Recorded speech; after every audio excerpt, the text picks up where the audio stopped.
ఈరోజు వాక్యంలోనికి వెళ్ళడానికి ముందు మనం మత్తయి సువార్త 5వ అధ్యాయం 20వ వచనాన్ని ఒకసారి చదువుకుందాం. శాస్త్రుల నీతి కంటే పరిసయ్యుల నీతి కంటేను మీ నీతి అధికము కాని యెడల మీరు పరలోక రాజ్యంలో ప్రవేశింపనేరరని మీతో చెప్పుచున్నాను. ఒక చిన్న ప్రార్థన చేసుకుందాం. దయగల మా తండ్రి, పరిశుద్ధమైన దేవ, మీ ఘనమైన నామానికి వందనాలు. మీ యొక్క సిలువ చాటున నన్ను మరుగుపరచండి. మీ యొక్క వాక్యాన్ని బోధించడానికి నాకు అర్హతను, కృపను అనుగ్రహించండి. మీ పిల్లలకు కావాల్సినటువంటి మాటలు మాత్రమే నేను మాట్లాడగలిగినట్లు నా నోరును కట్టడి చేయవలసిందిగా ప్రార్థిస్తున్నాను.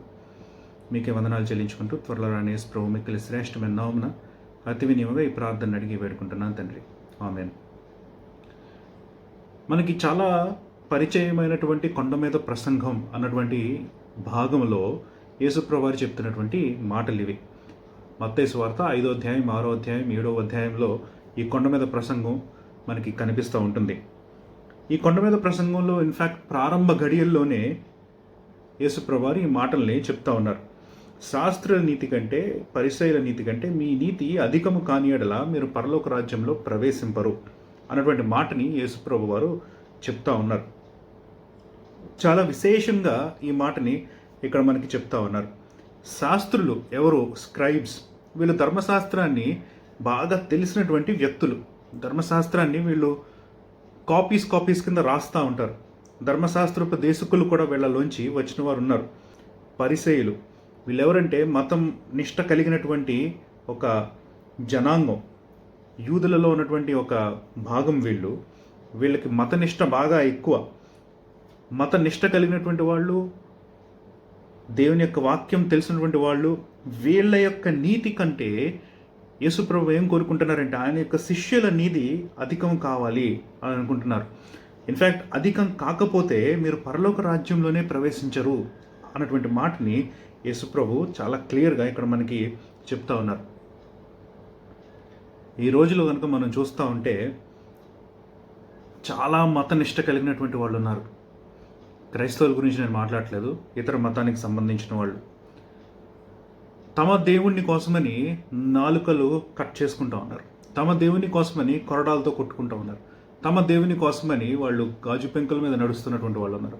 తమ దేవుని కోసమని దినాలు ఉపవాసం ఉండి పూజలు చేస్తున్నటువంటి వాళ్ళు ఉన్నారు. తమ దేవుని కోసమని అన్ని వదులుకొని తిరుగుతూ ఉన్నటువంటి వాళ్ళు ఉన్నారు. మతనిష్ట కలిగినటువంటి వాళ్ళు చాలామందే ఉన్నారు మన దేశంలో కూడా కదా. పరిసయ్యులు లాంటి వాళ్ళు తమ దేవునికి సంబంధించినటువంటి మాటలు చాలా తెలిసినటువంటి శాస్త్రులు లాంటి వాళ్ళు కూడా ఉన్నారు. వీళ్ళ యొక్క నీతి కంటే మన యొక్క నీతి అధికంగా ఉండాలి. క్రైస్తవ్యం అన్నది ఒక చాలా ప్రత్యేకమైనటువంటి లైఫ్ స్టైల్, ఒక జీవన శైలి. ఇది శిష్యులకి ఒక పర్టికులర్ జీవన శైలి ఉంటుంది. ఆ జీవన శైలి ఏంటంటే తమ బోధకుడు, తమ గురువు ఏం చెప్తారో దానిని తుచ తప్పకుండా చేయడం. ఇన్ఫ్యాక్ట్ గురువు యొక్క అడుగుజాడల్లో నడుచుకుంటూ వెళ్ళిపోవడం. శిష్యులంటే అది. యేసుప్రభు యొక్క మాటలు ఏంటంటే ఆ శిష్యులమైనటువంటి మన నీతి మన చుట్టుపక్కల ఉన్న ఎవరి నీతితో కన్నా కంపేర్ చేసినప్పుడు అది అధికంగా ఉండాలి. మన లైఫ్ స్టైల్ ఇతరులతో కంపేర్ చేసినప్పుడు మన లైఫ్ స్టైల్ చాలా వినూత్నంగా, చాలా డిఫరెంట్గా మనకి కనిపిస్తూ ఉండాలి. ఈ వినూత్నమైనటువంటి జీవన శైలి, వినూత్నమైనటువంటి జీవన విధానం మనకుందా? ఈరోజు కనుక మనల్ని ఎవరైనా చూశారంటే చూసిన వెంటనే ఇతను క్రైస్తవుడు, ఈమె క్రైస్తవురాలు అని గుర్తుపట్టగలుగుతున్నారా? మన పేరును బట్టి కాదు, మన జీవన శైలిని బట్టి, మనం జీవించేటువంటి రీతిని బట్టి, తీరును బట్టి మనల్ని చూసి ఎవరైనా మన క్రైస్తవ్యాన్ని గుర్తించగలుగుతా ఉన్నారా? మన దేవుణ్ణి గుర్తించగలుగుతా ఉన్నారా? ఈరోజు నేను ప్రత్యేకంగా ఈ లాక్డౌన్ అన్నటువంటి ఈ కాలంలో క్రైస్తవ్యం గురించి నేను మాట్లాడాలని ఆశపడతా ఉన్నాను. Lockdown life. సుమారు 50 రోజులు మనం ఈ లాక్డౌన్లో ఉన్నాం. ఈ 50 రోజుల్లో ఏం నేర్చుకున్నాం అని కనుక ఎవరన్నా మనల్ని ప్రశ్న అడిగితే మనం ఏం చెప్తాం? ఎలా ఈ 50 రోజులు నువ్వు నీ సమయాన్ని వెళ్ళబుచ్చావు, గడిపావు అని అడిగితే ఏంటి మన ప్రశ్నకి, ఆ ప్రశ్నకి మన జవాబు? కొంతమంది అనుకోవచ్చు, అయ్యా నేను రోజు నెట్ఫ్లిక్స్, అమెజాన్ వీటిలో టీవీ చూస్తాను, నేను చాలా టైం గడిపాను, సినిమాలు చూశాను, సీరియల్స్ చూశాను, నా రోజంతా కూడా వాటితో నింపుకున్నాను, నాకు బోర్ కొట్టలేదు అని కొంతమంది చెప్తారు. కొంతమంది అనొచ్చు, అయ్యా నేను ప్రతిరోజు ఒక క్రొత్త రకమైనటువంటి వంటను నేర్చుకున్నాను, ప్రతిరోజు ఒక క్రొత్త విషయాన్ని నేను నేర్చుకున్నాను, దాన్ని నేను ఇంటర్నెట్లో పెట్టాను, ఇన్స్టాగ్రామ్లో పెట్టాను, యూట్యూబ్లో పెట్టాను, ఫోటోలు తీశాను, ఫేస్బుక్లో షేర్ చేశాను, వాట్సాప్లో నా ఫ్రెండ్స్ అందరికీ నేను పెట్టుకున్నాను. కొంతమంది అనుకోవచ్చు. ఇంకొంతమంది చెప్పచ్చు, నేను చాలా కాలం క్రితం చిన్నప్పుడు ఆడినటువంటి ఆటలన్నింటినీ జ్ఞాపకం చేసుకొని మా ఇంట్లో వాళ్ళతో నేను ఆడుకున్నాను అని చెప్పచ్చు.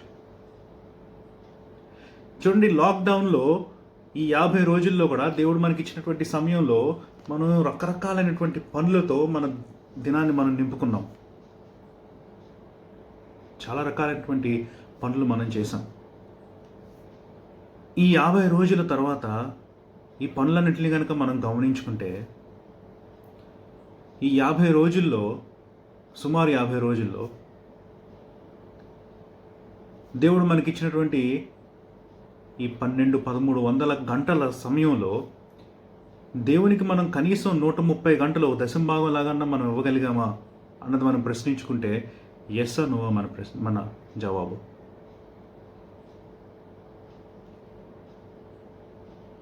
నేను సినిమాలు మాత్రమే చూశాను, దేవుని వాక్యం చదువుకోలేదు అని అంటే ఎంత సిగ్గుచేటది మనకి క్రైస్తవులుగా. అలా నేను రోజు ఆఫీస్కి వెళ్ళేటువంటి రోజుల్లో నేను రోజుకు ఒక పావు గంట, అరగంట, గంట ప్రార్థన చేస్తాను. ఆఫీస్ లేనటువంటి రోజుల్లో కూడా, ఇంట్లో ఉన్నటువంటి రోజుల్లో కూడా నేను అదే పావు గంట, అరగంట, గంట నేను ప్రార్థన చేశాను అంతే. ఎంత సిగ్గుచేటు మనకది. అంటే దేవుడు అధికమైనటువంటి సమయాన్ని మన చేతుల్లోకి ఇస్తూ ఉంటే, ఆ అధికమైనటువంటి సమయంలో మనం అవసరం లేనటువంటి పనులన్నింటినీ చేసుకొని నింపుకుంటున్నామే కానీ దేవుని యొక్క పనుల్ని మనం చేసి లేక దేవుని కోసమని మన సమయాన్ని వెళ్ళబుచ్చి ఆయన్ని ఆరాధించలేకపోతూ ఉన్నాం. పౌలు, శీలలు వాళ్ళు ఏం చేశారో మీరు గమనించండి. అపోస్తుల కార్యాలు 16వ అధ్యాయం 25వ వచనంలో మనకి ఈ మాట కనిపిస్తూ ఉంటుంది. నేను చదివి వినిపించట్లేదు కానీ మనకందరికీ తెలిసినటువంటి సన్నివేశమే. ఫిలిప్పీలో ఉన్నప్పుడు పౌలుని, శీలని బంధించి చెరసాలలో వేశారు. చెరసాలలో వేసినప్పుడు పౌలు, శీల వీళ్ళిద్దరూ కూడా కబుర్లు చెప్పుకోవచ్చు. దేవుడు చూసావా ఎంత అద్భుతమైనటువంటి కార్యాలు చేశాడో అని చెప్పుకోవచ్చు. దేవుడు చూసావా మనకి ఎంత అన్యాయం చేశాడో అని దేవుడి గురించి మాట్లాడుకోవచ్చు. ఆ జైలర్ గారిని చూసావా ఎలా ఉన్నాడో అని జైలర్ గురించి కబుర్లు చెప్పుకోవచ్చు. ఆ ఖైదీ చూసావా మూలలో కూర్చొని ఏం చేస్తున్నాడో అని ఖైదీల గురించి గాసిప్ చేసుకోవచ్చు. బర్నబా ఎలాంటోడో చూసావా అని పౌలు శీలకు చెప్పచ్చు. శీల తన జీవితాన్ని అంతటినీ పౌలుకు చెప్పచ్చు. రకరకాల విధాలుగా వాళ్ళకున్నటువంటి సమయాన్ని వాళ్ళు వెళ్ళబుచ్చి ఉండొచ్చు. కాకపోతే వాక్యంలో కనుక మనం చూస్తూ ఉంటే వాళ్ళు ఏం చేస్తూ ఉన్నారంటే వాళ్ళు ప్రార్థన చేస్తా దేవునికి పాటలు పాడుతూ ఉన్నట్టు మనకు కనిపిస్తూ ఉంది. ఈ కష్టతరమైనటువంటి సమయంలో కూడా వాళ్ళని జైల్లో పెట్టి ఒక రకంగా లాక్డౌన్లో పెట్టినప్పుడు, క్వారంటైన్ చేసినప్పుడు వాళ్ళు చేస్తున్నటువంటి పని ఏంటంటే, ఇద్దరు ఉన్నారు కనుక ఇద్దరు కలిసి దేవుణ్ణి ఆరాధిస్తూ ఉన్నారు, దేవునికి ప్రార్థన చేస్తూ ఉన్నారు. ఈ యొక్క కార్యం ఎంత ప్రభావానికి గురి చేసిందంటే, జైలు తలుపులు తెరుచుకున్నా సరే ఒక్క ఖైదీ కూడా అక్కడి నుంచి పారిపోలేదు. పాటలే పాడుతున్నారు, దేవుని వాక్యం చెప్తున్నట్లేదు, పాటలే పాడుతున్నారు, మహా అయితే ప్రార్థన చేస్తున్నారు, దేవుణ్ణి ఆరాధిస్తున్నారేమో. కానీ దేవుని యొక్క ఆత్మ ఎంతగా పనిచేస్తూ ఉన్నారంటే అక్కడ ఒక్క ఖైదీ కూడా, మారు మనస్సు లేనటువంటి ఒక్క ఖైదీ కూడా ఆ ప్రాంగణాన్ని విడిచి పారిపోలేదు. మేము అందరం ఇక్కడే ఉన్నాం అని పౌలు చెప్తున్నాడు.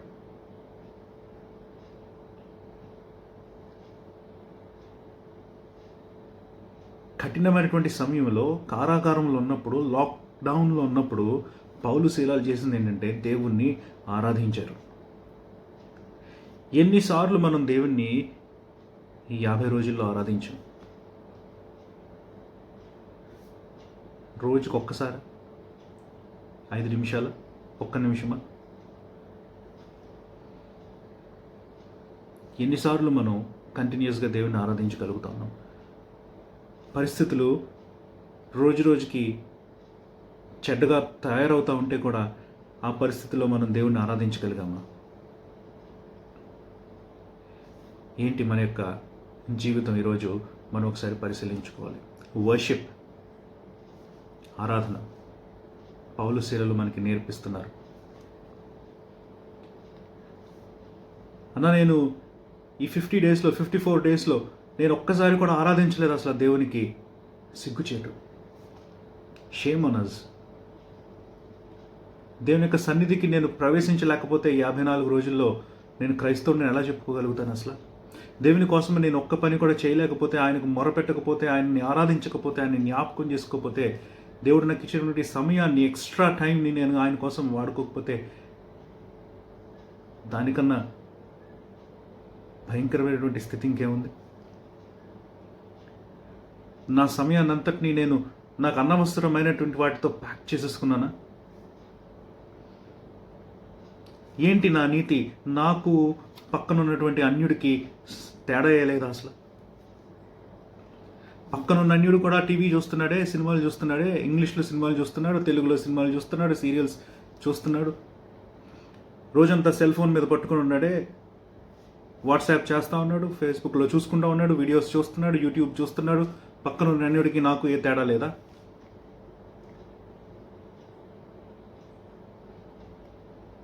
ఏంటైపోయింది ఈ 54 డేస్? ఏం చేసేసాం మనం? టైం అలా గడిచిపోయింది. ప్రయోజనాత్మకమైనటువంటి పనులు ఏమన్నా మనం చేసామా? పౌలు శీలలు మనకి నేర్పిస్తూ ఉన్నారు, మనం ఆరాధించాల్సింది దేవునికి. ఆరాధించాలి దేవునికి ఇలాంటి సమయం వచ్చినప్పుడు. ఈ గత ఏప్రిల్ నెలలో 20 లక్షలకు పైగా బైబిల్ అన్నటువంటి యాప్ డౌన్లోడ్ చేయబడింది. ఏప్రిల్ నెలలో ఏప్రిల్లో కూడా గత సంవత్సరాల్లో ఇంతకన్నా ఎక్కువ డౌన్లోడ్స్ జరగలేదు. Highest number of downloads Bible అన్నటువంటి యాప్ మనకు అందరికీ తెలిసిందే, సెల్ ఫోన్స్లో కూడా ఉంటుంది. ఇంగ్లీష్ బైబిల్ యాప్ 20 lakh 2 మిలియన్లు డౌన్లోడ్ చేయబడ్డాయి. యూకేలో పుస్తకాలు అమ్మేటువంటి ఒక చైన్ వాళ్ళు చెప్తా ఉన్నారు, బైబిల్ కాపీస్ ఫిజికల్గా మనం పట్టుకునేటువంటి ఈ బైబిల్ కాపీ 55% దాని యొక్క సేల్స్ పెరిగాయంట ఈ ఏప్రిల్లో, లాక్డౌన్ టైంలో. ప్రపంచమంతా లాక్డౌన్లో ఉన్నప్పుడు చాలామంది ఏం చేస్తున్నారంటే దేవుని వాక్యం దగ్గరకు వస్తూ ఉన్నారు. వాళ్ళు ఎందుకు దేవుని వాక్యం దగ్గరకు వస్తున్నారో నాకు తెలియదు. ప్రకటన గ్రంథం గురించి చూద్దామన్నా, అంత్య దినాల గురించి చూద్దామని వస్తూ ఉన్నారో నాకు తెలియదు. లేకపోతే నిజమైనటువంటి దేవుని భక్తితో, ఆసక్తితో, దేవుని గురించి తెలుసుకోవాలన్నటువంటి కోరికతో వస్తూ ఉన్నారో నాకు తెలియదు. కానీ బైబిల్ అయితే ఎక్కువ మంది చదువుతూ ఉన్నారు. గలతీయులకు రాసిన పత్రిక 1వ అధ్యాయం 17వ వచనంలో పౌలు తన గురించి తాను చెప్పుకుంటూ ఉన్నాడు. ఏంటంటే, నేను ఒకసారి చదివి వినిపిస్తాను ఆ మాటని. గలతీయులకు రాసిన పత్రిక 1వ అధ్యాయం 17వ వచనం. నాకంటే ముందుగా అపోస్తలులైన వారి వద్దకు యెరూషలేమునకైనను వెళ్ళను లేదు, కానీ వెంటనే అరేబియా దేశంలోనికి వెళితిని, పిమ్మట దమస్కు పట్టణమునకు తిరిగి వచ్చి తిని అని అంటున్నాడు. అటుపైని 3 సంవత్సరములైన తరువాత కేఫాను పరిచయం చేసుకుని వెళ్ళని యెరూషలేమునకు వచ్చి అతనితో కూడా 15 దినములుంటిని అని అంటున్నాడు. పౌలు ఏం చెప్తా ఉన్నాడంటే, నేను చాలా సంవత్సరాలు, చాలా కాలం నేను అరేబియా దేశంలో నేను నివసించాను మారు మనసు పొందిన తర్వాత అని చెప్తా ఉన్నాడు. దీని గురించి అపోస్తలుల కార్యాల్లో మనకు ఎక్కడా లేదు. దీని గురించి పౌలు యొక్క తెలిసినటువంటి చరిత్రలో మనకు ఎక్కడా రాయబడి లేదు. అరేబియా దేశంలో ఏం చేశాడు పౌలు? ఎవరికి తెలియనటువంటి ప్రశ్న అది. 12వ వచనంలో అదే అధ్యాయంలో కనుక మనం పైన చూస్తూ ఉంటే, మనుష్యుని వలన దానిని నేను పొందలేదు, నాకెవడనూ దానిని బోధింపలేదు, కానీ యేసుక్రీస్తు బయలుపరచడం వలననే అది నాకు లభించినది అని పౌలు చెప్తా ఉన్నాడు. దేవుని యొక్క సువార్త గురించి పౌలు ఈ మాటలను మాట్లాడుతూ ఉన్నాడు. మీరు 11వ వచనం నుంచి కనుక మీరు చదివారంటే, నేను మనుషుల ద్వారా ఈ సువార్తని పొందలేదు, నాకు ఇచ్చినది ఈ సువార్త ఎవరంటే దేవుడు స్వయంగా యేసుక్రీస్తు నాకు ఈ సువార్తని ఇచ్చాడు, బయలుపరిచాడు అని చెప్తా ఉన్నాడు. చాలామంది ఎలా అర్థం చేసుకుంటారంటే దీన్ని, పౌలు అరేబియా దేశానికి వెళ్ళి అక్కడ యేసు ప్రభు దగ్గర శిష్యరికం చేశాడు 3 సంవత్సరాలు అని చాలామంది అర్థం చేసుకుంటూ ఉంటారు. యేసు ప్రభు స్వయంగా వచ్చి కూర్చొని పౌలుకి వాక్యాన్ని నేర్పించారో, లేదంటే పౌలు వాక్యంలోంచి యేసు ప్రభు గురించి నేర్చుకున్నాడో, పరిశుద్ధాత్మ దేవుని యొక్క సహాయం ద్వారా దాని యొక్క క్లారిటీ మనకు లేదు. పౌలు మనకి చెప్పట్లేదు, దేని యొక్క ఆత్మ కూడా మనకి చెప్పట్లేదు. కానీ యేసుక్రీస్తు దగ్గర మాత్రం పౌలు తర్ఫీదుని పొందాడు. ఈ విషయం మాత్రం నిస్సంకోచంగా మనం చెప్పచ్చు. ఈ 3 years టైంలో పౌలు ఏం పరిచర్య చేశాడో మనకు తెలియదు. అసలు పరిచర్య చేశాడో లేదో కూడా తెలియదు. అరేబియా ఉన్నటువంటి ఈ సమయంలో ఎవరితోటి మరి సంబంధం కలిగినట్టు మనకు ఎక్కడ ప్రూఫ్ లేదు. మరి ఒంటరిగా ఉన్నాడో ఏమో, కానీ పౌలు చేసింది ఏంటంటే దేవుని యొక్క వాక్యాన్ని తిరగేశాడు.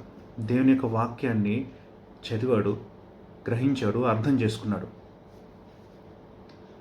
దేవుని దగ్గర నేర్చుకున్నాడు విషయాల్ని. ఈ 54 days దేవుని యొక్క వాక్యాన్ని మనం చదవడానికి ఎంత బ్యూటిఫుల్ ఆపర్చునిటీ కదా, ఎంత బ్యూటిఫుల్ ఆపర్చునిటీ. ఈ 54 దినాల్లో కూడా మనం దేవుని వాక్యాన్ని ఎంతగానో చదివి ఉండొచ్చు. ఒక గ్రంథాన్ని మనం ధ్యానించి ఉండొచ్చు తీక్షణంగా కూర్చొని. మనకి ఇదివరకు ఉన్నటువంటి ప్రశ్నలన్నింటికి జవాబులు వెతుక్కొని ఉండొచ్చు. మన పాస్టర్ గారికో లేకపోతే ఇంకెవరికో బాగా వాక్యం తెలిసినటువంటి స్నేహితులకో వాళ్ళకి ఫోన్ చేసి మనకున్న అనుమానాలన్నీ తీరిగ్గా మాట్లాడుకుని ఉండొచ్చు. ఎందుకంటే అందరి దగ్గర సమయం ఉంది కదా. ఎన్నో రకాలుగా మనం ఈ సమయాన్ని దేవుని యొక్క వాక్యాన్ని నేర్చుకోవడం కోసమని మనం ఉపయోగించుకుని ఉండొచ్చు. చాలామంది జూమ్ ద్వారా, చాలామంది రకరకాలైనటువంటి యాప్స్ ద్వారా దేవుని యొక్క వాక్యాన్ని ప్రకటిస్తూ వస్తూ ఉన్నారు కంటిన్యూస్గా. మనమేం చేసాం ఈ యొక్క 54 రోజుల్లో? ఈ లాక్డౌన్ పీరియడ్ అంతా కూడా మనమేం చేసాం? దేవుని యొక్క వాక్యాన్ని నేర్చుకున్నామా? లాక్డౌన్ స్టార్ట్ అవ్వక మునుపు మార్చి 24, 25 తారీఖుల్లో ఉన్నటువంటి జ్ఞానమే మనకి ఇంకా ఉందా, లేదంటే ఆ జ్ఞానాన్ని మనం పెంచుకోగలిగామా? అన్నా నేను రోజు నా బైబిల్ పోర్షన్ నేను చదువుకుంటున్నానన్నా, దేవుడు నీకు ఎక్స్ట్రా టైం ఇచ్చాడు. నువ్వు దాంతో ఇంకా లోతైనటువంటి అనుభవంలోనికి వెళ్ళకపోతే, ఇంకా లోతైనటువంటి స్టడీని చేయలేకపోతే, సమయాన్ని ఉపయోగించుకోలేకపోతే దేవుడిచ్చినటువంటి ఆ టైం నువ్వు వృధా చేసినోడు కాదా? Did you study the word of God to make an impact in people's lives? దేవుని యొక్క వాక్యాన్ని నువ్వు చదివి దాన్ని ధ్యానం చేసి గ్రహించి ఇతరుల యొక్క జీవితంలో ఒక ఇంపాక్ట్ని కనుక నువ్వు తీసుకురాలేకపోతే ఈ 54 days నీ జీవితంలో వేస్ట్ అవ్వలేదా? ఒంటరిగా ఉన్నప్పుడు దేవుని వాక్యం కన్నా వేరే బ్యూటిఫుల్ కమ్యూనికేషన్ నీకు ఇంకెవరితో ఉంటుంది? చక్కగా ఒక గదిలోకి వెళ్ళి ఒక గదిలో తలుపేసుకొని 1 గంట దేవుని వాక్యాన్ని తీసి చదివి ఎంత అద్భుతమైనటువంటి అమోఘమైనటువంటి సమయాన్ని నువ్వు దేవునితో స్పెండ్ చేసి ఉండొచ్చో ఈ రోజుల్లో. అలా చేస్తుంటే నువ్వు చాలా మంచి పనిని చేసావు. అలా చేయలేకపోతే నువ్వు చాలా నష్టపోయావు. ఏంటి ఇంకా ఈ పరిసయ్యులతో శాస్త్రులతో కంపేర్ చేస్తున్నప్పుడు నీకున్నటువంటి ప్రత్యేకత, నీకున్నటువంటి విశిష్టత? నీ సమయంలో కొంచెం భాగం కూడా, నీకు ఇవ్వబడినటువంటి ఎక్స్ట్రా టైంలో కొంచెం భాగం కూడా నువ్వు దేవునికి ఇవ్వలేకపోతా ఉంటే పరిసయ్యుడికి నీకు తేడా ఏంటి? అన్యుడికి నీకు తేడా ఏంటి? వాళ్ళు టీవీ చూశారు, నేను టీవీ చూశాను. వాళ్ళు వంటలు చేశారు, నేను వంటలు చేసుకున్నాను. వాళ్ళు ఆటలాడారు, నేను ఆటలాడాను. వాళ్ళు కబుర్లు చెప్పుకున్నారు, నేను కబుర్లు చెప్పాను. వాళ్ళు ఫోన్లలో మాట్లాడుకున్నారు, నేను ఫోన్లలో మాట్లాడుకున్నాను. ఇదేనా?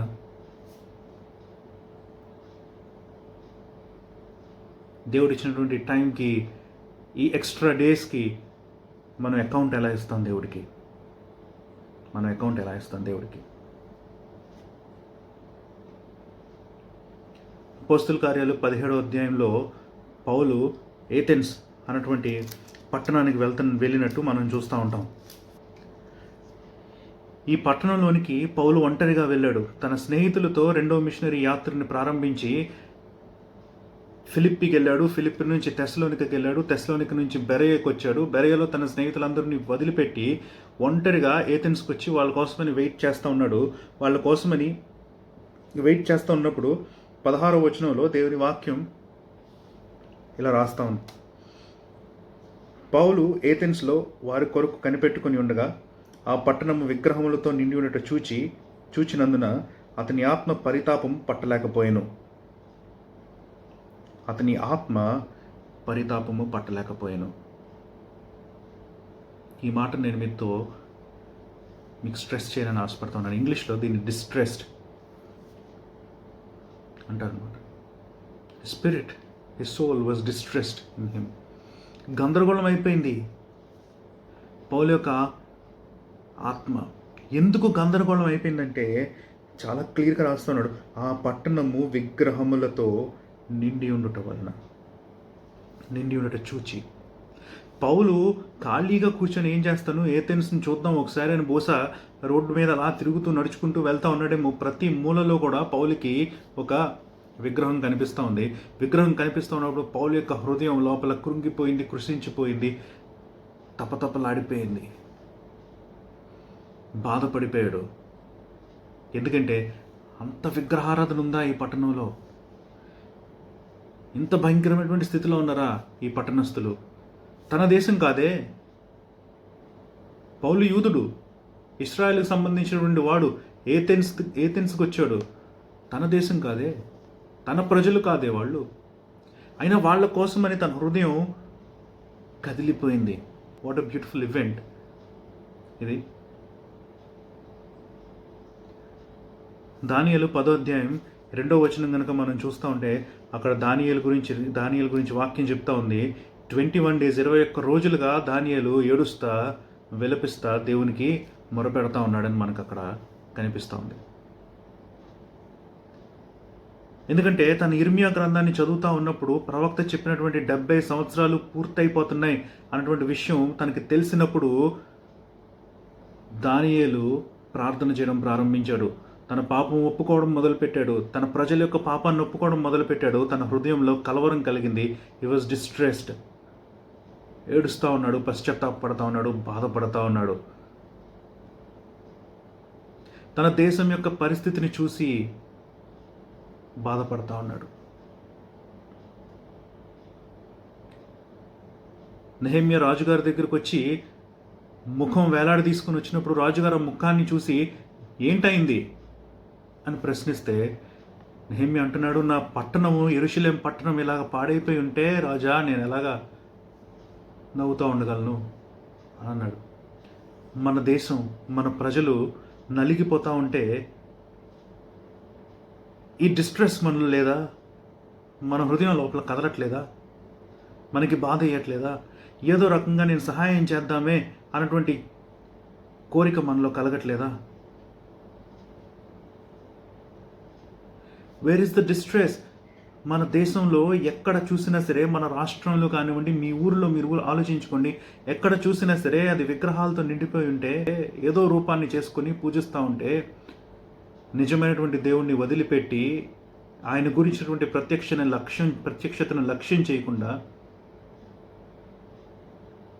ప్రపంచము, దేశము భయంకరమైనటువంటి స్థితిలో ఉంటే, మన సొంత ప్రజలు భయంకరమైనటువంటి స్థితిలో ఉంటే మన హృదయంలో కలవరం కలగట్లేదా? మన ఆత్మ పరితాపము చెందట్లేదా? Are hearts not distressed for our people?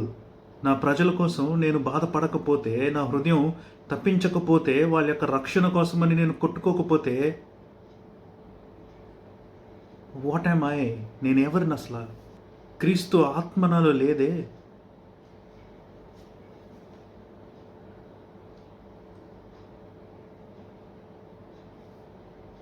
భయంకరమైనటువంటి పరిస్థితుల్ని చూస్తూ ఉన్నప్పుడు నేను ఒక క్రైస్తవుడిగా రియాక్ట్ అవ్వలేకపోతా ఉంటే, వాట్ ఎ బిగ్ ట్రాజడీ! అది ఎంత భయంకరమైనటువంటి పరిస్థితి!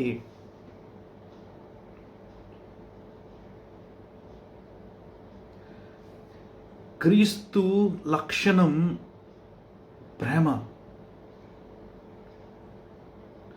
మీరు చూడండి, యేసుప్రభు ఏ సమయంలో అయినా సరే యేసుప్రభుని ఐడెంటిఫై చేయాలంటే, యేసుప్రభు దగ్గరికి కనుక మీరు వెళ్ళాలి అని అంటే, ఆ ఊరిలో ఉన్నటువంటి పాపుల దగ్గరికి, సుంకరుల దగ్గరికి,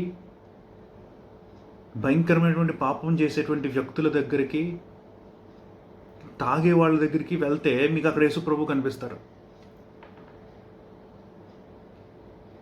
ఎందుకంటే he went to the people who are in need కదా. ఎక్కడ అవసరం ఉందో ఆయన అక్కడికి వెళ్ళిపోయారు. నా దగ్గరికి ప్రజలు రావాలి, అప్పుడే నేను సహాయం చేస్తాను వాళ్ళకి ఆయన అనుకోలేదు. ఎవరికి నీడ్ ఉంటే అక్కడికి వెళ్ళి ఆయన సహాయం చేశారు, అక్కడ ఆయన మినిస్టర్ చేశారు. ఈయన దేవాది దేవుడై ఉండి పాపాన్ని ఏమాత్రం కూడా ఓర్చుకోలేనటువంటి పరిశుద్ధత కలిగిన వాడే పాపుల దగ్గరికి వెళ్ళి వాళ్ళతో వాళ్ళ జీవితాన్ని జీవిస్తూ ఉన్నారే. ఈ విషయాన్ని ఎవరు అర్థం చేసుకోలేకపోయారు కదా. మన హృదయాలు కలవరం చెందట్లేదా? మన సొంత దేశస్థులు తిండి లేక రోడ్ల మీద నడుచుకుంటూ వస్తూ ఉంటే, చాలామంది చనిపోతూ ఉంటే రాలిపోతూ ఉన్నారే, కుటుంబాలు నాశనం అయిపోతూ ఉన్నాయి, ఉద్యోగాలు పోతూ ఉన్నాయి, చాలామంది దుస్థితిలో ఉన్నారు. మనమేమో ఏమీ పట్టనట్టు అలా కూర్చొని ఉంటామా? మన జేబులు ఖాళీ చేయడానికి ఇది సమయం కాదా? మనం దాచుకున్న డబ్బుల్ని కొంచెం అన్నా ఇవ్వడానికి ఇది సమయం కాదా? మన తలుపులు తెరిచి ఇతరులను ఆహ్వానించడానికి ఇది సమయం కాదా? అవసరమైతే మన మందిరాలని తెరిచి మన మందిరంలో ఇతరులకు వసతులు చేయడానికి ఇది సమయం కాదా? అందుకోసం కదా దేవుడు మనల్ని పిలిచింది.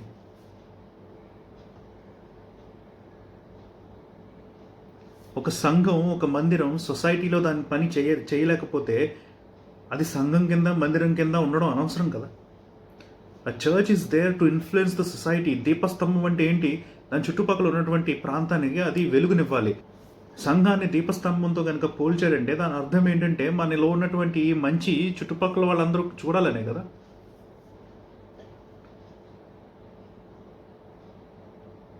మన హృదయం కదిలి మన ఇతరులకి సహాయం చేయలేకపోతే, ఇలాంటి సిచ్యుయేషన్లో కూడా మనం చేయలేకపోతే మనకన్నా భయంకరమైనటువంటి స్థితిలో ఎవరు ఉండరు.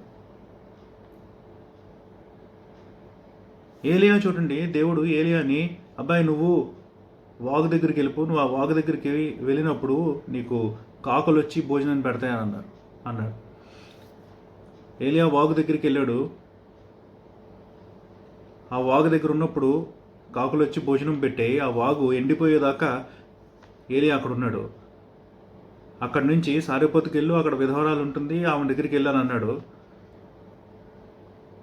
ఏలియా వెళ్ళిన వెంటనే నాకు దాహం వేస్తుందంటే ఆవిడ నీళ్ళు ఇచ్చింది, ఆకలి వేస్తుందంటే అయ్యా నా దగ్గర పిండి లేదని అంది. ఏలియా సహాయం చేయలే ఆవిడకి.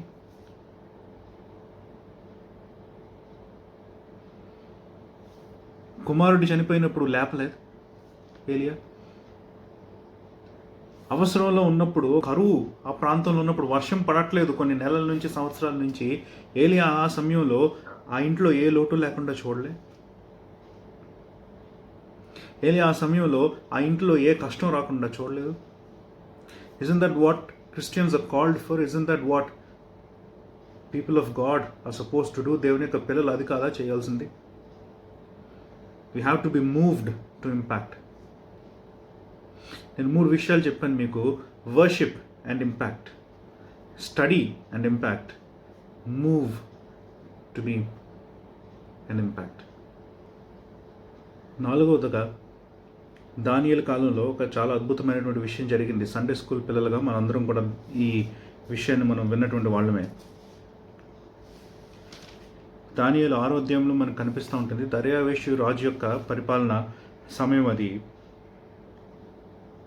దానియేలు యొక్క అధికారాన్ని చూసి, దానియేలుకు రాజు ఇస్తున్నటువంటి ఇంపార్టెన్స్ని చూసి, ప్రాముఖ్యతని చూసి కుళ్ళుకున్నటువంటి చుట్టుపక్కల ఉన్నటువంటి వాళ్ళు ఒక పన్నాగాన్ని పన్ని, దానియేలు ప్రార్థన చేస్తాడు కదా, కాబట్టి రాజుకు తప్ప ఇంకెవరికి ప్రార్థన చేయకూడదు అన్నటువంటి ఒక శాస్త్రాన్ని తీసుకుని వద్దాం అని నిశ్చయం చేసుకున్నారు. అది వచ్చిన తర్వాత దానియేలు ఏం చేశాడు? తన ఇంటికి వెళ్ళి యథావిధిగా తన తలుపులు తెరుచుకొని, కిటికీలు తెరుచుకొని యెరూషలేము వైపు తట్టు తిరిగి ప్రార్థన చేసినట్లు మనకు కనిపిస్తూ ఉంది. ఈ విషయాన్ని రాజుగారికి తెలియజెప్పిన వెంటనే రాజు బాధతో అయినా సరే దానియేలుని సింహాల బోనులో వేసినట్టు మనకు కనిపిస్తూ ఉంటుంది. దానియేలు క్లిష్టమైనటువంటి పరిస్థితుల్లో కూడా ప్రార్థన వదలలేదు, ప్రార్థన చేయడం మానలేదు. నేను మీకు చెప్పిన మాటలన్నీ కూడా చాలా బేసిక్ మాటలు. వర్షిప్, దేవుని వాక్యాన్ని చదవండి, ఇతరుల గురించి హృదయంలో కలవరపడండి, ప్రార్థన చేయండి. క్రైస్తవులుగా మనందరం కూడా చేయాల్సినటువంటి మాటలే, మనం చేయాల్సినటువంటి పనులే ఇవి. చాలా బేసిక్ థింగ్స్ నేను మీకు చెప్తా ఉన్నాను, మీకు జ్ఞాపకం చేస్తూ ఉన్నాను. నేను ఎందుకు జ్ఞాపకం చేస్తా ఉన్నానంటే ఈ విషయాన్ని, ఈ 50 రోజులు 54 రోజులు మీరు కనుక వీటిని చేయలేకపోయారంటే ఒక మంచి అవకాశాన్ని మీరు కోల్పోయారు.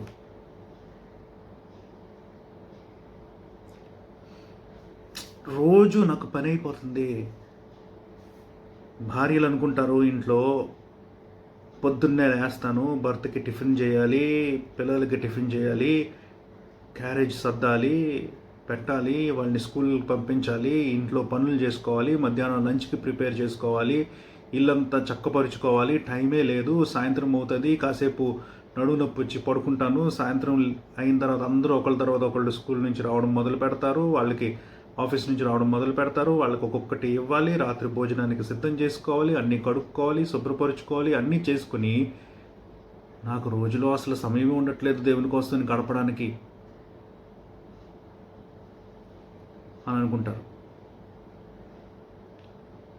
ఇంట్లో పిల్లలు ఉన్నప్పుడు మీకు ఎక్స్ట్రా టైం దొరకట్లేదా? ఇప్పుడు పొద్దున్నే లేచి టిఫిన్లు పెట్టాల్సిన అవసరం లేదు కదా ఇప్పుడు. హడావుడిగా స్కూల్కి తయారు చేసి పంపించాల్సిన అవసరం లేదు కదా ఇప్పుడు.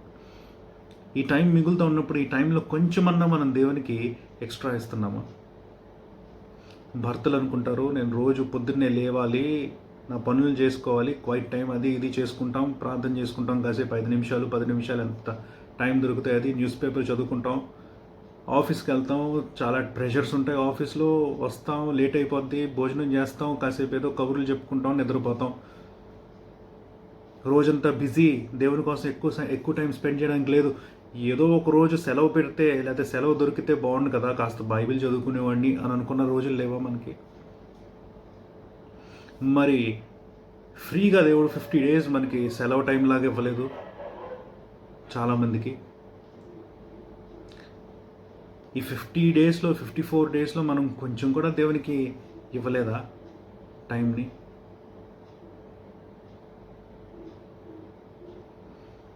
ఆరాధించలేదా దేవుణ్ణి? దేవుని వాక్యాన్ని చదవలేదా? ప్రార్థన చేయలేదా దేవునికి? ఈ టైం అంతా మనకి వేస్ట్ అయిపోయిందని అనుకుంటా ఉంటే ఇప్పటికైనా టైం మించిపోలేదు. మనకి ఇంకా కొన్ని రోజులు మిగిలి ఉన్నాయి. కొన్ని రోజుల్లో, మరి ఎన్ని రోజుల్లో తెలియదు కానీ పూర్తిగా లాక్డౌన్ ఎత్తేస్తారు. జీవితం బహుశా యథావిధిగా కొనసాగుతుందేమో. ఈ లోపు మనకి కొంత సమయం మిగిలిందేమో. ఈ సమయంలో దేవుడు ఇచ్చినటువంటి ఎక్స్ట్రా టైంలో ఇప్పటికైనా మనం కొంచెం చేతులు కట్టుకొని నడుమును బిగించుకొని దేవుని కోసమని ఆ సమయాన్ని కేటాయిద్దామా?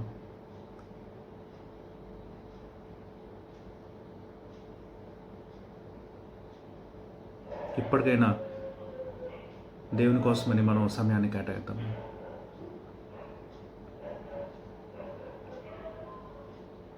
మనకిచ్చినటువంటి సెక్యూరిటీని బట్టి దేవుణ్ణి ఆరాధిద్దామా? ఎంతోమంది రాలిపోతూ ఉంటే మనల్ని దేవుడు ఇంకా అలా నిలబెట్టాడు, దానిని బట్టి దేవుని ఆరాధిద్దామా? మనకిచ్చినటువంటి ఆయుష్ని బట్టి, మనకిచ్చినటువంటి సజీవత్వాన్ని బట్టి, మనకిచ్చినటువంటి ప్రతి ఈవిని బట్టి దేవుని ఆరాధించడానికి ఇది సమయం కాదా? మనకి ఇవ్వబడినటువంటి సమయంలో దేవుని వాక్యాన్ని గ్రహించడం కోసమని, అర్థం చేసుకోవడం కోసమని, ఇతరులతో మాట్లాడడానికి, ఇతరులతో చెప్పడానికి, ఇతరులతో డిస్కస్ చేసుకోవడానికి ఇది సమయం కాదా? వాట్ అ బ్యూటిఫుల్ ఆపర్చునిటీ కదా ఇది. ఎంతోమంది అవసరతల్లో ఉన్నారు ఇప్పుడు. రోజు కూలీ లేక సతమతమవుతున్న వాళ్ళు ఉన్నారు. ఆదాయం లేదు, ఎప్పుడు డబ్బులు వస్తాయో తెలీదు. ఇలాంటి పరిస్థితుల్లో చాలామంది హండ్రెడ్స్ ఆఫ్ పీపుల్ ఉన్నారు. మీకు తెలిసిన వాళ్ళు కూడా ఉన్నారేమో. సహాయం చేయొచ్చు కదా వాళ్ళకి. వాళ్ళ కోసమని ప్రార్థన చేయొచ్చు కదా. వాళ్ళ కోసమని మీ హృదయాలు కలవరపడచ్చు కదా. ఏడవచ్చు కదా. వాళ్ళ యొక్క సిచ్యుయేషన్ బాగుండడానికి మీ సాయశక్తిలో ప్రయత్నం చేయొచ్చు కదా. ఇప్పటి వరకు మనకి దొరకలేనటువంటి ఈ సమయం ప్రార్థన కోసమని ఎంతో అమోఘమైనటువంటి సమయం కదా. దానికోసం మనం కేటాయించవచ్చు కదా. దయచేసి మనకి మిగిలినటువంటి ఈ సమయంలో అయినా ఈ 4 విషయాలను జ్ఞాపకం చేసుకుందాం. Worship, study the word of God, be moved and continue to pray. ఆరాధించండి, దేవుని యొక్క వాక్యాన్ని ధ్యానించండి, హృదయాల్ని కలవరపడనివ్వండి, ప్రార్థనలో కొనసాగండి. ఈ 4 విషయాల్ని మనం జ్ఞాపకం చేసుకుందాం. ప్రార్థన చేసుకుందామా? దయగల మా తండ్రి, పరిశుద్ధమైన దేవా, మీ ఘనమైన నామానికి వందనాలు. మాతో మాట్లాడారని నమ్ముతూ మీకే వందనాలు చెల్లించుకుంటున్నాను. ప్రభా, ఈ సమయాన్ని మీరు మాకు ఇచ్చారు. లాక్డౌన్ లైఫ్లో ప్రభా నాయన, మరి చాలా లైఫ్ని మేము మా కోసమని వాడుకొని విఫలమయ్యాం ప్రభా. మరి ఎంతకాలం ప్రభా మాకు ఈ సమయం ఇవ్వబడిందో మాకు తెలియదు. చాలామంది జీవితాలు ఇప్పటికే యథావిధి జీవిత శైలికి నాయన మరి మారుతూ ఉన్నాయి, కొనసాగుతూ ఉన్నాయి, వెళ్ళిపోతూ ఉన్నాయి. మాకు ఇచ్చినటువంటి ఈ టైంని బట్టి మీకు వందనాలు. మాకు ఇచ్చినటువంటి సజీవత్వాన్ని బట్టి మీకు వందనాలు. సెక్యూరిటీని బట్టి మీకు వందనాలు. మాకు ఇచ్చినటువంటి సమస్తాన్ని మీ సన్నిధిలో జ్ఞాపకం చేసుకుంటూ మీకే కృతజ్ఞతలు చెల్లించుకుంటున్నాను ప్రభా. ఎంతోమంది ప్రభా ఈరోజు ఆ సెక్యూరిటీ లేక ఉన్నట్టు సర్దుకొని ప్రభా నాయన మరి గ్రామాలు వదిలి, రాష్ట్రాలు వదిలి నడుచుకుంటూ ప్రభా నాయన మరి hundreds and thousands of kilometres నడుచుకుంటూ తమ యొక్క రాష్ట్రాలకు వెళ్తూ ఉన్నారు ప్రభా. వాళ్ళని జ్ఞాపకం చేసుకుంటున్నాను మీ సన్నిధిలో. మాకు తెలిసినటువంటి ప్రజల్లోనే అనేక మంది తమ ఉద్యోగాలు కోల్పోయి, కొంతమంది తమ ప్రాణాలు కూడా కోల్పోయిన వాళ్ళు ఉన్నారు ప్రభా. కుటుంబాలు సతమతమైపోయి నలిగిపోతున్నటువంటి సమయంలో ప్రభా, మాకు మీరు ఇచ్చినటువంటి ఆశీర్వాదంలోంచి మేము కొంచెం వాళ్ళకి పంచడానికి మీరే సహాయం చేయండి. మా హృదయాల్ని మీ హృదయంలాగా మార్చుకోవడానికి మాకు సహాయం ఇవ్వండి ప్రభా. మీ శిష్యుల్లాగా మేము జీవించాలంటే ఆ శాస్త్రుల పరిచయుల నీతి కన్నా మా నీతి అధికం కావాలంటే మీలాగా ప్రభా జ్ఞానం మేము మారాలి. ఆ మార్పును మా హృదయంలో కలుగజేయండి. మీ రక్షణను బట్టి మమ్మల్ని నీతిమంతులుగా తీర్చారు. నీతిమంతులుగా తీర్చినటువంటి ఆ యొక్క నీతికి తగినటువంటి జీవితాన్ని మేము జీవించడానికి మాకు సహాయం ఇవ్వండి. మీకే వందనాలు చెల్లించుకుంటూ త్వరలో రానేసి ప్రభు మిక్కిలి శ్రేష్టమైన నామమున అతి వినయముగా ఈ ప్రార్థన అడిగి వేడుకుంటున్నాను తండ్రి. ఆమేన్.